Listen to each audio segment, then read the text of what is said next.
Hola amigos, ¿cómo están? Bienvenidos a Esto No Es un Blog. Aunque no lo crean, tengo otro amplificador Mesa Boogie malo. Ya no llevo cuenta de cuántos son, pero parece que me estoy dedicando solamente a reparar Mesa Boogies.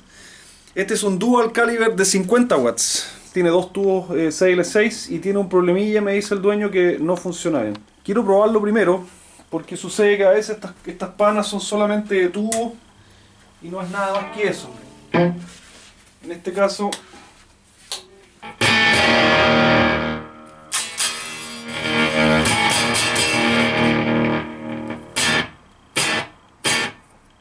ya, efectivamente esta mano, ¿no es cierto? El dueño, que es un amigo, un guitarrista de San Antonio, igual conozco, me dice que cuando uno le saca el stand-by, de repente los tubos se ponen rojos. Ahí está, efectivamente ese tubo se está poniendo rojo. Ahí se ve claramente que el tubo está consumiendo mucha corriente, probablemente en la grilla. Dos, y si me dicen que no es algo de tubos, tendría que ser algo de componentes.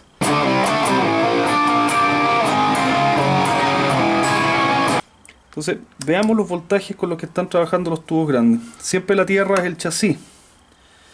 Entonces, por ejemplo, esto de acá tiene pinta de ser la base de un tubo. Por ejemplo, les puedo decir al tiro que esta resistencia, esa y esa, son resistencias que se compran acá. No parecen como de la misma familia de resistencias que tiene el amplificador originalmente. O sea, es probablemente esto una modificación.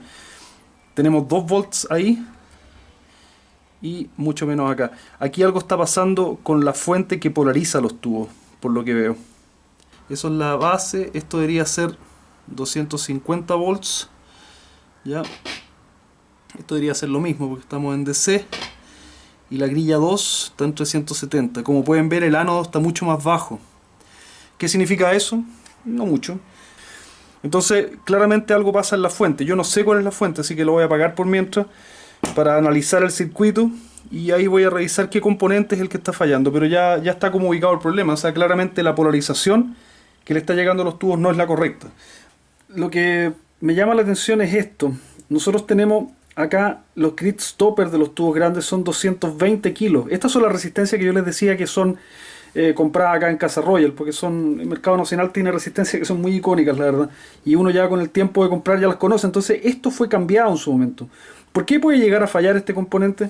Porque este tubo entra en meltdown, se derrite, qué sé yo, la grilla se cortocircuita, algo pasa, entonces este punto se va o a tierra o se va en el fondo a algunos de los electrodos más altos. Entonces, cuando te fallan los tubos de forma catastrófica, sobre todo cuando tú cranqueas los amplificadores, el grid stopper puede morir. Lo he visto más de una vez. Entonces, estos pareciera ser que alguna vez fallaron porque los cambiaron. Y lo otro que llama la atención es que este valor, 220, es altísimo. Es decir, este amplificador, digamos, con esto se resguarda de las oscilaciones parásitas en alta frecuencia. Pero así exageradamente. De hecho, creo que este valor no está especificado para este tubo. Este tubo necesita menos que eso en el grid stopper para funcionar bien. Ambos de 220 llegan a estos puntos de acá, que son las salidas, digamos, del inversor de fase, y eso está conectado con 150. Cada uno de esos puntos con 150 kilos al punto D, donde dice que deberían haber menos 47 volts. Ya, entonces, claramente estas resistencias de acá son la resistencia, los grid stopper. Y tendrían que estar conectadas a dos resistencias de 150, que aquí estoy viendo dos, que están justo aquí abajito. Entonces, este punto tendría que estar conectado, claro, a una de esas y el otro a la otra. Perfecto. Entonces, significa que ese punto común de ahí es este punto de acá en el esquemático.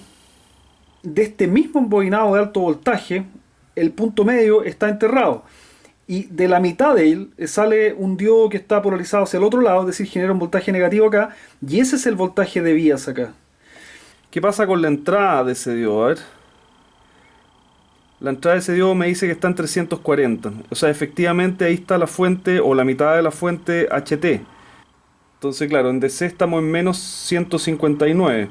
En este condensador deberíamos tener los menos 47 que dice el esquemático. Y tenemos eso. O sea, aquí hay un problema. Revisando este diodo de acá, efectivamente eso está conectado al transformador. y este componente de acá es de 33. La combinación de las resistencias que aparecen en este esquemático, digamos de 82 kilos y de 68 kilos, son más o menos 37 kilos. Quizá esas resistencias iban acá, o no las pusieron, o en definitiva el esquemático no corresponde al modelo de producción de este amplificador. Pero sea como sea, 33 kilos está parecido. Pero yo no sé si ustedes ven, pero aquí falta algo. Ese es el condensador que filtra esta parte de la señal. Ese punto es este punto y es el vías, digamos, que va a los tubos grandes. Entonces acá no tenemos voltaje y acá no alcanza a llegar nada porque el diodo no está conectado directamente al condensador a través de una resistencia. En el esquemático esa resistencia aparece de 47 kilos, pero aquí simplemente no está. Entonces yo creo que voy a probar primero que nada si es que poniendo una resistencia 47 acá se arregla el problema. Ahí tengo una resistencia 47 kilos, más o menos del mismo style de carbón, de estas ultra vintage, y las voy a conectar acá, al diodo por un lado y al condensador directamente por el otro. Y ahora reviso este voltaje de acá. Fíjense, menos 48, menos 47, o sea, volvió a la vida.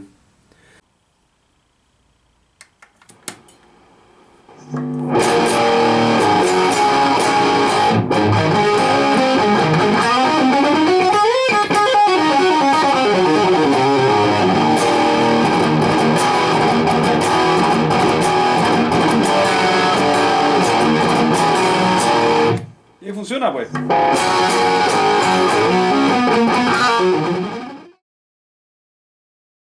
Voy a ocupar esta resistencia, que es una resistencia de carbón, que si tú lo ocupas en audio en general tiene bastante ruido. Pero es muy bueno por dos cosas. Primero porque es la tecnología de resistencias que mayor sobrecarga aguanta. Es decir, estas cuestiones, por ejemplo, si hay de repente una descarga de 1000 volts, 1500 volts, no mueren. Son como bastante sólidas. Eso es la primera cosa que tiene buena, que aguanta mucho el abuso. Y lo segundo es que, si ustedes se fijan, si uno raspa un poquito la herrumbre que tiene acá, digamos, todo el óxido en las patas, la pata es sólida de cobre. O sea, esta cuestión es el mejor conductor que ustedes pueden tener, digamos, en términos térmicos y eléctricos también. Dentro de lo razonable, por supuesto. Y eso lo encuentro muy choro, porque hoy en día los componentes tú los sacas y resulta que son, no sé, pues son magnéticos. Tú los pones al lado de un imán y tienen un componente, o sea, bastante fierro. Puede ser que tengan cobre, pero tienen bastante fierro en el estañado que traen, qué sé yo. Entonces, eso me gusta mucho este componente, que es full cobre. ¿Ya? Una vez que entra físicamente en los hoyos ya no se sale. Entonces ahora uno le pone soldadura para hacer que quede todo bien conectado eléctricamente y que no se vaya a soltar nunca más.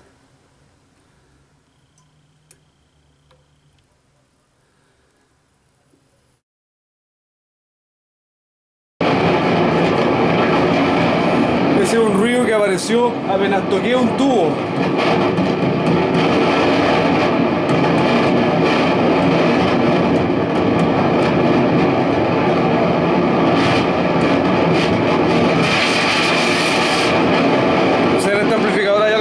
Realmente muy a punto de fallar.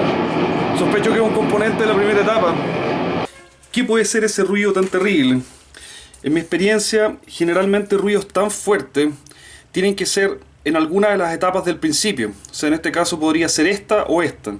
Y las cosas que realmente suenan fuertes son generalmente las resistencias de ánodo o los condensadores asociados a ella que se acoplan al DC de la señal. Entonces, esa resistencia ahí es sospechosa. La primera acá también. La que sigue podría ser también, aunque yo creo que ya más allá no valdría la pena probar porque el ruido es tan fuerte que yo creo que tiene que estar en alguna de las dos etapas del principio. Entonces, teniendo eso en consideración, ahora yo puedo medir la resistencia. Por ejemplo, miren esta. Me dice que mide 112,50,6 kilo. Ya, relativamente estable al cuarto dígito. Después está acá, que es la que sigue, acercándose a la entrada, me dice que son 112,21. También estable en los 5 dígitos. Y esta de acá 78,4,3, esta no se ve muy estable, ¿eh?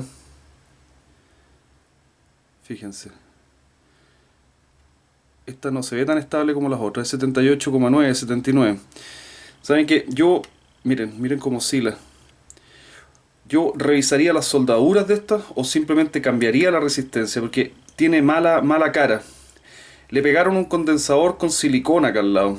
Esa cuestión no es buena idea con las de carbón. Porque las de carbón en el fondo tienen una capa endurecida, pero generalmente es súper permeable a los líquidos. Es decir, la única forma de matarlas es a través de humedad. Entonces pegarle una cuestión de silicona arriba no lo encuentro tan buena idea. Bueno, ¿recuerdan lo que les dije acerca de las resistencias estas de carbón?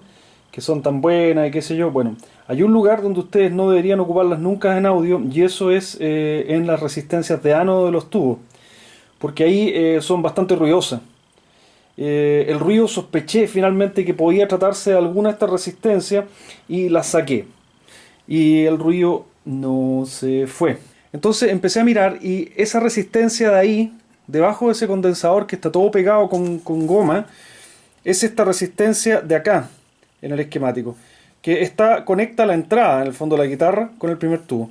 Esa resistencia, cuando yo puse el cautín ahí, en ese punto, como que el ruido cambió y finalmente desapareció, pero también desapareció el sonido del amplificador. Y midiéndola resulta que ahora mide abierta, es decir, dejó de existir, ya no hay conexión entre ese punto y ese punto. Entonces yo creo que era ese el problema, que estaba realmente muy comprometida, digamos, estaba a punto de fallar y generaba un ruido gigante que estaba en serie con todo y llegaba a la primera etapa y obviamente se amplificaba ahí vaya. Entonces yo creo que pillé el problema. El problema del ruido desapareció cuando cambié esta resistencia por una nueva. Hola, adivinen qué, volvió a fallar. Lo prendí y empezó con el ruido.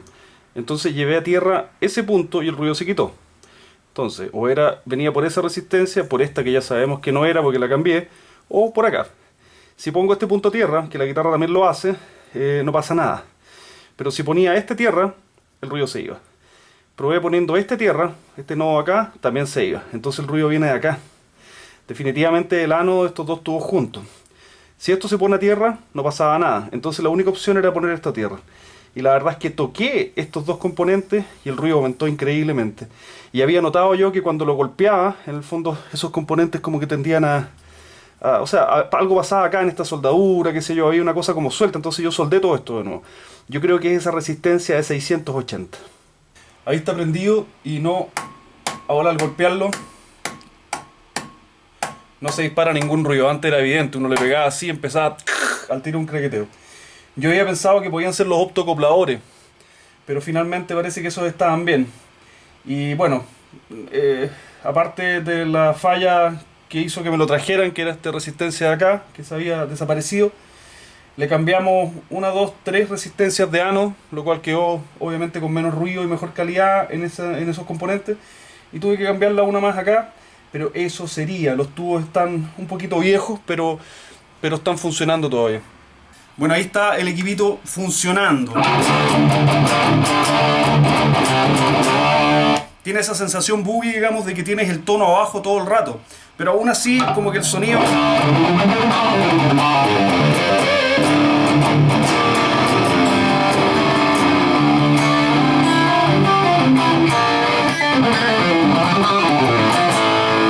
como que de todas formas tiene algo como entretenido para tocar, como que te dan ganas de tocar. A mí siempre me han gustado mucho los boogies antiguos, tienen algo como especial que a veces los nuevos no han logrado capturar. Pero en definitiva, bueno, si te gusta ese sonido un poquito más ronco, pero con una cantidad de gain así estúpida y grande, este amplificador es un formato chiquitito, no es tan caro, qué sé yo. Los Caliber, la verdad es que son bastante buenos, sobre todo para pega, con sonidos menos distorsionados, como...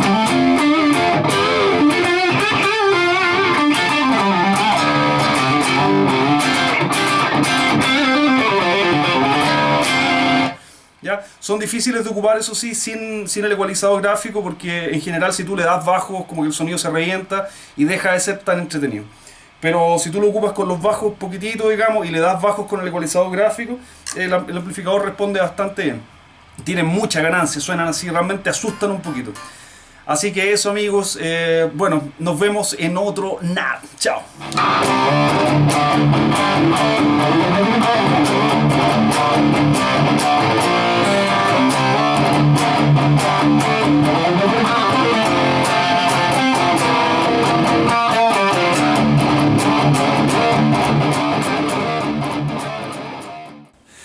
Antes de alcanzar a terminar este video, miren lo que me llegó.